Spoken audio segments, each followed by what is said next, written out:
தொகுதிக்கு உட்பட்ட மேல்மன்னூர் ஒன்றியம் மேல் வயலாமூர் ஊராட்சியில் சிறப்பாக நடந்து கொண்டிருக்கும் என் வாக்குச்சாவடி முகாம் எனக்கு முன்பு சிறப்பாக உங்களுக்கெல்லாம் ஆலோசனை வழங்கிய ஒன்றிய கழக செயலாளர் தலைமை செயற்குழு உறுப்பினர் அண்ணன் திரு எல்பி நெடுஞ்செழியன் அவர்களே, உங்களுக்கெல்லாம் சிறப்பான ஒரு அறிவுறுத்தலை வழங்கிய ஒன்றிய கழக செயலாளர் அக்கா சாந்தி சுப்பிரமணியம் அவர்களே, சிறப்பான அறிவுறுத்தல் வழங்கிய அண்ணன் எஸ்பி சம்பத் அவர்களே, ஊராட்சி மன்ற தலைவர் எல்எம்எல் சம்பத் அவர்களே, ஒன்றிய கவுன்சிலர் கார்த்திக் அவர்களே, கிளை செயலாளர் காசிவேல் அவர்களே, சேகர் அவர்களே, சதீஷ்குமார் அவர்களே, சக்திவேல் அவர்களே, கண்ணன் அவர்களே, மணிகண்டன் அவர்களே, இந்நிகழ்ச்சிக்கு வருகை தந்திருக்கும் சஞ்சய் காந்தி அவர்களே, பொங்கல் ஏழுமலை அவர்களே, வடிவேல் அவர்களே, ராஜி அவர்களே, சின்னதுரை அவர்களே, ராமசாமி அவர்களே, காசிவேல் அவர்களே, ராஜா அவர்களே மற்றும் இந்நிகழ்ச்சிக்கு வருகை தந்திருக்கும் பொதுமக்கள் அனைவருக்கும் என் பணி கலந்த மாலை வணக்கத்தை தெரிவித்துக் கொள்கிறேன். மணி 8 ஆச்சு, சீரியல் எல்லாம் விட்டுட்டு உட்காந்துருக்கீங்க, அது ரொம்ப சந்தோஷமா இருக்கு. இந்த என் வாக்குச்சாவடி வெற்றி வாக்குச்சாவடி அதோட நோக்கம் என்ன அப்படின்றத நான் உங்ககிட்ட கண்டிப்பா சொல்லி ஆகணும். நடந்து முடிந்த இந்த 4 ஆண்டு ஆட்சியில நம்ம கழக தலைவர் எல்லா துறையிலும் பல்வேறு சாதனைகள் பண்ணியிருக்காங்க. முக்கியமா சொல்லணும்னா மகளிர் இடத்துல உங்களிடத்துல பல்வேறு திட்டங்களை கொண்டு வந்திருக்காரு. முதல்ல கலைஞர் மகளிர் உரிமை தொகை திட்டம். உங்க எல்லாருக்கும் அந்த உரிமை தொகை வருதுங்களா? அந்த ஒரு சிலருக்கு விடுபட்டிருக்கலாம். அதை திரும்பியும் நீங்க எழுதி கொடுத்தீங்கன்னா அதையும் கொடுக்க சொல்லி ஆணையிட்டுட்டாங்க. அதுவும் மிக விரைவில் உங்களுக்கு சேரும். சரிங்களா? அதே மாதிரி பேருந்து விடியல் பயண திட்டம். நீங்கெல்லாம் ஒரு ஊர்ல இன்னொரு ஊருக்கு இலவசமா போறீங்க, கண்டக்டர் உங்ககிட்ட டிக்கெட் கேட்கிறாருங்களா? பஸ் வரும், அதுக்காக பேசியிருக்காங்க. பஸ்ஸும் வரும் சொல்லியிருக்கீங்களா? அதுவும் சொன்னாங்க. பஸ்ஸும் இதுக்கப்புறம் ஏற்பாடு பண்ணுவாங்க. ஊராட்சி மன்ற தலைவர் சொன்னாங்க. அதுக்கான என்ன நடவடிக்கை எடுக்க வேண்டுமோ அதே மாவட்ட கழக செயலகத்துல சொல்லி, சட்டமன்ற உறுப்பினர்களை சொல்லி அதுக்கான தீர்வு என்னன்றதை பார்க்கலாம். கண்டிப்பாக இல்ல மினி பஸ் சரி விட்டுலாம். உங்களுக்கு ஃப்ரீ பஸ் தானே, உங்களுக்கு காசே கிடையாது. உங்களுக்கு யார் காசு கேட்க போறோம்? உங்ககிட்ட காசு கண்டக்டரோட வேலை போயிடும். கண்டிப்பா அதே மாதிரி பாத்துக்கிட்டீங்கன்னா உங்களுக்கு இன்னும் பல்வேறு திட்டங்கள். இப்போ உரிமை தொகை உங்களுக்கு மாசம் வருது. அது இல்லாம மகளிருக்கான புதுமை பெண் திட்டம். இப்போ மகளிர் நிறைய பேர் இருக்கீங்க, படிச்சு முடிக்கிறீங்க, அடுத்த லெவல் நீங்க போகணும், உங்களுக்கு வேலை வாய்ப்பு வேணும், அதுக்கான திட்டமும் அதுக்காக மாசம் 1000 ரூபாய் கழக தலைவர் உங்களுக்காக வழங்கி கொண்டிருக்கிறார். மாணவர்களுக்காக தமிழ் புதல்வர் திட்டம் மாசம் மாணவர்களுக்கும் மாசம் 1000 ரூபாய் வழங்கி கொண்டிருக்கிறார். அது மட்டும் இல்ல, தோழி விடுதிகள். நீங்க இலவசமா படிச்சுட்டீங்க, இந்த ஊர்ல இருந்து வேற ஊருக்கு வேலைக்கு போறீங்க, அங்க தங்கறதுக்கு நீங்க சிரமப்படலாம். அந்த நோக்கத்தினால உங்களுக்கு தோழி இலவசமான விடுதிகள் நீங்க போயிட்டு உங்க சேஃப்டி, உங்களுக்கான பாதுகாப்பை கருதி, உங்களோட சிரமத்தை கருதி நீங்க வெளியூர்ல போய் தங்க சிரமப்படக்கூடாது, அங்க போய் நீங்க செலவு பண்ணி ரூம்ஸோ ஹாஸ்டலோ தேட வேண்டாம் அப்படின்ற ஒரே காரணத்துக்காக நம்ம தளபதி அவர்கள் தோழி விடுதிகள் அப்படின்ற ஒரு திட்டத்தை உங்களுக்காக கொண்டு வந்திருக்காரு.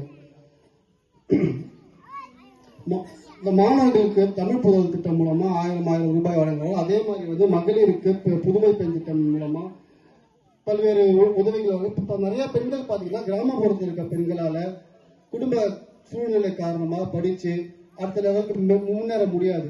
அவங்களை கருதி நம்ம தமிழ்நாடு முதல்வர் முதல்ல எந்த மாநிலங்களிலும் செய்யாத விஷயங்கள் நம்ம தமிழ்நாடு முதல்வர் நம்ம தமிழ்நாட்டுல தமிழ் மக்களுக்காகவும் முக்கியமாக பெண்களுக்காகவும் கொண்டு வந்த ஒரே ஆட்சி நம்ம திமுக ஆட்சி தான். நீங்க எந்த ஆட்சி வந்தாலும், இதுக்கு முன்னாடி எந்த ஆட்சியை பார்த்தாலும் இதை மாதிரி யாரும் செய்யவும் முடியாது, செய்ய போறதும் கிடையாது.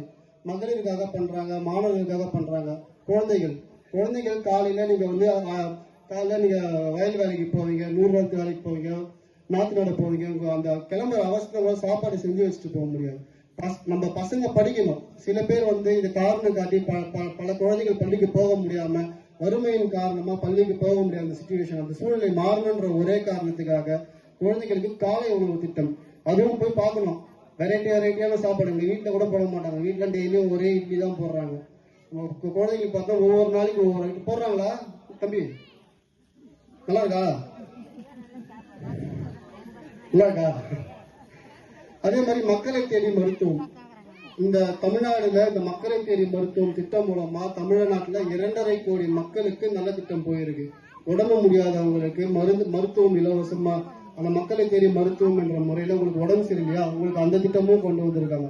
இதெல்லாம் எந்த ஆட்சியிலும் யாரும் பண்ணவும் மாட்டாங்க, பண்ண போறதும் கிடையாது. எனவே நீங்க எல்லாம் புரிஞ்சுக்கணும். நீங்க இப்ப கடந்த 4 ஆண்டுகள் முடிஞ்சிச்சு. அடுத்த ஆண்டு 2026 திரும்பி தேர்தல் வரப்போகுது. நீங்க எல்லாம் நான் சொல்லி உங்களுக்கு தெரியும் அவசியம். நீங்க யாருக்கு ஓட்டு போட போறீங்க? சத்தமா சொல்லுங்க. கலைஞர் இல்ல, கலைஞரோட மகன்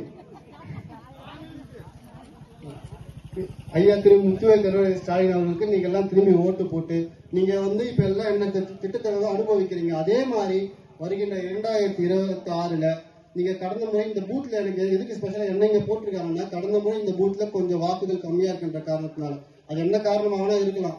அதனால 4 ஆண்டுல சரி பண்ணிட்டு இருப்பாங்க. இதுக்கு மேல சரி பண்ணுவாங்க. உங்களுக்கு குறையில இருந்தா அது அண்ணன் இடத்துல, ஊராட்சி மன்ற தலைவரத்துல சொல்லுங்க, அதை கரெக்ட் பண்ணுவாங்க.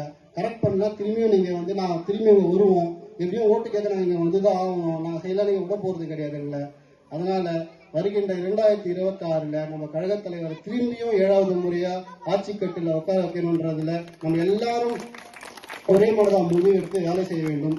அதே மாதிரி கழக நிர்வாகிகளுக்கு ஒரு வேண்டுகோள், BLA to BDA நீங்க எல்லாரும் தயவு செஞ்சு வருகின்ற 4 மாதங்கள் கடுமையா உழைச்சி எல்லா வீட்டுக்கும் போய் உங்க ஒன்றியத்துல ஒவ்வொரு வீடா போயிட்டு ஒன்றிய செயலாளர் அக்கா மூலமா, ஒன்றிய நிர்வாகிகள் கவுன்சிலர்கள் மூலமா ஒவ்வொரு வீட்டுக்கா போய் கழக தலைவர் சாதனையை சொல்லுங்க, எடுத்து சொல்லுங்க. உட்காந்து அவங்க கூட பேசுங்க. உங்களுக்கு ஆகாதவன் யாராச்சும் இருக்கான் அப்படின்னா விடாதீங்க. ஒரு வீட்டுல நீங்க வேணாலும் விடுற வீட்டுல கண்டிப்பா நம்ம ஆட்சியோட ஏதாவது நல்ல திட்டம் அவங்க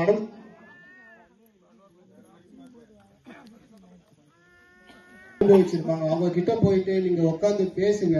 வீடு வீடா போங்க. கழக நிர்வாகிகள் இந்த வருகின்ற 4 மாசம் ஒவ்வொரு வீடுகா போயிட்டு அவங்க நிறை குறைகள் கேட்டு தெரிஞ்சுக்கங்க. அதெல்லாம் முடிஞ்ச அளவுக்கு நம்ம கரெக்ட் பண்ணி கொடுப்போம்.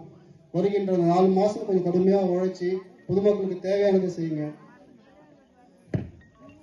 எனவே வருகின்ற 2026 நம்ம எல்லாம் ஒன்று கூடி மறுபடியும் கழக தலைவர் முத்துவேல் கருணாநிதி ஸ்டாலின் அவர்களை 2026 மறுபடியும் முதலமைச்சராக உட்கார வைக்க வேண்டும் என்று கூறி வாய்ப்புக்கு நன்றி விடைபெறுகிறேன். நன்றி. அவர்கள்